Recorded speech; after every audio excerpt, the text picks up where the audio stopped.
अस्सलाम वालेकुम। नमाज में वसवस और डिप्रेशन को ठीक करें कैसे? तो सबसे पहले जब आप नमाज के लिए खड़े होते हैं तो आप अपनी नज़र को फोकस में लाए। किस तरह?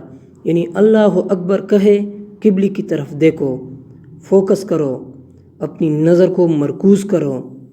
फिर आप क़ियाम में हैं तो आप सजदे वाली जगह को देखें। अगर आप किस्म किस्म वसवसों में मुब्तला है तो वसवसों को ध्यान नहीं देना है, फोकस करें, सजदी वाली जगह को देखें।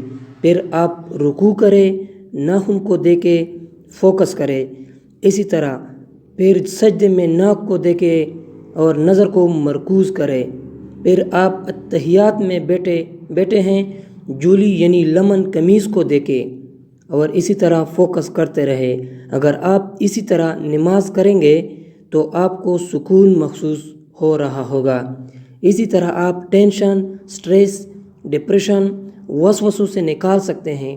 जब आप 5 वक्त नमाज पढ़ते हैं तो आप डिप्रेशन से इंशाल्लाह बाहर निकल सकते हैं। मैं जब डिप्रेशन का शिकार हुआ तो मैं इसी तरह नमाज करके आपको बता रहा हूँ। ऐसे टेक्निक आपको कभी नहीं मिलेगा।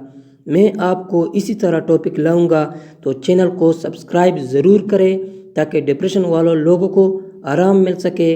मिलते हैं नेक्स्ट वीडियो में। अल्लाह हाफ़िज़।